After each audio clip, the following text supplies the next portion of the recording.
Israel কিভাবে এতটা powerful হয়ে গেল যে গোটা আমেরিকাকে সে কন্ট্রোল করতেছে? আচ্ছা দেখুন, আমরা এই লাইনটা আপনি আরেকটু ইলাবোরেট করবেন কিনা, মানে এটা মার্কিন প্যাচ নাকি ইসরায়েলি মার্কিন প্যাচ? মানে আচ্ছা, হ্যাঁ, খুব ভালো প্রশ্ন। এইখানে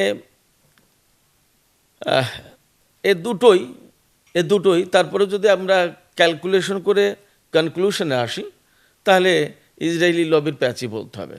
কারণ আপনি ভাবতে পারেন, আমেরিকা যেখানে মধ্যস্থতা করে লেবানন এবং ইসরায়েলের ভেতরে একটা চুক্তি করে দিচ্ছে, যখন নেতানিয়াহু বলছে যে না, আমরা এই চুক্তি মানি না, নেতানিয়াহু বা ইসরায়েলের কর্মকর্তারা তাদের অবস্থান থেকে সরছে না এই কারণে যে আমেরিকার পলিটিক্স, আমেরিকার অর্থনীতি, আমেরিকার ফরেন পলিসি, আমেরিকার media, everything control by Israeli lobby.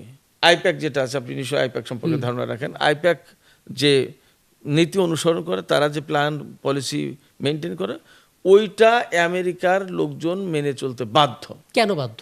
এটা অনেক মিথ আছে, আমি জানি। আপনি কি জানেন? বাধ্য এই কারণে যে ওই যে বললাম যে মিডিয়া একদম আইপ্যাক বলতে কি, ইসরায়েলি লবি, তো ইসরায়েলি লবিটা কি? ইহুদিদের লবি।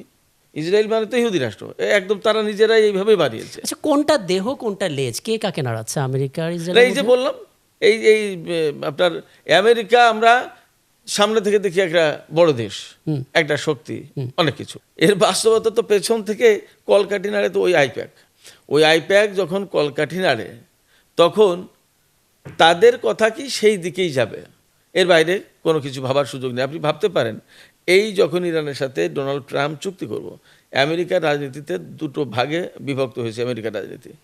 এক পাশে Donald Trump, vice president JD Vance এবং স্টিভ উইটকফ বিশেষ প্রতিনিধি, এবং জারেড কুশনার ডোনাল্ড ট্রাম্পের জামাতা, আর অন্য পক্ষে মার্কো রুবিও, তারপরে যুদ্ধমন্ত্রী পিট হেগসেথ, আর সিআইএ প্রধান আপনার র্যাডক্লিফ। এই তিনজন এক পক্ষে। এবং এমন খবর বের হয়েছিল ভেতরে যে যদি প্রয়োজন হয় তো এই মার্কো রুবিওকে বাদ দিয়ে আপনার পিট হেগসেথ এবং সিআইএ প্রধানকে ডোনাল্ড ট্রাম্প ক্ষমতা থেকে সরে দেবে। তিনি তা পারেননি বা করেননি। শুধু তাই না, আমরা যদি আরো একটু পিছনে যাই, 2017-18 সালের দিকে, 17 সালের দিকে, আমি তখন ইরানে, ডোনাল্ড ট্রাম্প সিরিয়া থেকে একেবারে জরুরি ভিত্তিতে সেনা প্রত্যাহারের নির্দেশ দিল। তখন ম্যাড-ডগ নামে একজন ভদ্রলোক, তাকে ম্যাড-ডগ বলতো ডোনাল্ড ট্রাম্প, আপনার আমেরিকার প্রতিরক্ষা মন্ত্রী, আজকের যুদ্ধমন্ত্রী যেটাকে বলা হয়, তিনি বলছেন যে না, সিরিয়া থেকে আমেরিকার সেনাদেরকে সরানো যাবে না। কারণ কি? কারণ হচ্ছে সিরিয়া খুব কৌশলগত একটা জায়গায় অবস্থিত। এই সিরিয়া থেকে যদি আমেরিকার সেনা প্রত্যাহার করা হয় তাহলে সিরিয়ার ভেতরে ইসরায়েলের সেনা ঢুকতে পারে না। অথচ সিরিয়া হচ্ছে ইসরায়েল বিরোধী যে লড়াই, তার একদম ফ্রন্ট লাইনে সিরিয়ার অবস্থান। এই সিরিয়ায় মার্কিন সেনা প্রত্যাহার করে নিলে সিরিয়ার সেনারা, সিরিয়ার গেরিলারা, ইরানের যে সমস্ত সামরিক কমান্ডাররা সেখানে অ্যাডভাইজার হিসেবে কাজ করে, তারা, রাশিয়ার লোকজন, ইভেন হিজবুল্লাহ, তারা অনেক কাজ করতে, এবং ইসরায়েলের জন্য সেটা বড় রকমের সংকট তৈরি করে। এইসব চিন্তা করে ওই আইপ্যাক সেই প্রতিরক্ষা মন্ত্রীকে বলেছেন যে এই সেনা সিরিয়া থেকে সরানো যাবে না। ডোনাল্ড ট্রাম্প আমেরিকার প্রেসিডেন্ট, তিনি প্রেসিডেন্ট হওয়ার পরে এবং তিনি নির্দেশ দেওয়ার পরেও মার্কিন সেনা প্রত্যাহার করা হয়নি সিরিয়া থেকে। তাহলে মানে আমরা বুঝতে পারি যে কতটা প্রভাবশালী এইটা।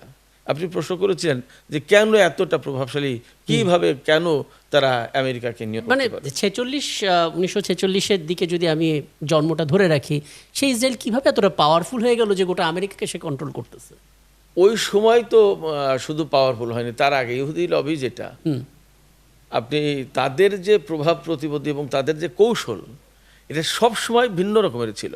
আচ্ছা, সব সময়। এবং পৃথিবীতে বিশেষ করে উসমানীয় খেলাফতের পরে, হয়তো উসমানীয় খেলাফতের ধ্বংসের জন্য হয়তো তারা ভূমিকা রাখতে পারে, লেগে থাকতে পারে, এবং ইসলামের ভিতরে তো তারা কি ঢুকিয়েছে কম বেশি আমরা জানি, বুঝি। তো এই যে উসমানীয় খেলাফতের পরেই তো মুসলিম সাম্রাজ্যের শেষ জবনিকাপাত। এরপরে যত ব্রিটিশ থেকে শুরু, ব্রিটিশের পরে এই আমেরিকা, এই প্রত্যেকটা শক্তির পেছনে ওদেরই হাত ছিল, ওরাই ছিল। ফলে তারা অনেক আগে থেকেই, বিশেষ করে তাদের হাতে অর্থের নাড়াচাড়াটা ছিল। এই অর্থ নাড়াচাড়ার কারণে তাদের যার টাকা আছে ভাই, তো দুনিয়া তো তার। তো ইসরায়েলি লবি যেটা বা ইহুদি গোষ্ঠী যেটা, তাদের হাতে যখন টাকা থাকে তখন তো তারা ব্যাংক বড় বড় ব্যাংকগুলো তো তাদের কন্ট্রোলে, এটা একদম ওপেন সিক্রেট। আচ্ছা, মিডিয়া যে নিয়ন্ত্রণ করে সেই তো রাজা, মিডিয়া তাদের কন্ট্রোলে। সারা বিশ্বের আমরা বুঝতেও পারবো না, জানতেও পারবো না যে আমাদের দেশের কোনটা কোনটা তাদের কন্ট্রোলে। এটা এক ভয়ঙ্কর ব্যাপার। সেক্ষেত্রে তাদের যে এই যে অবস্থান, তাদের যে এই যে শক্তিমত্তার যে অবস্থান, এটা আমেরিকার মতো শক্তিকে তারা কন্ট্রোল করছে। এখন আমেরিকা শেষ হয়ে যাক, যদি এর জায়গায় নতুন আরেকটা পরাশক্তি আসে, তাদেরকে তারাই কন্ট্রোল করবে। ব্যাপারটা এরকম।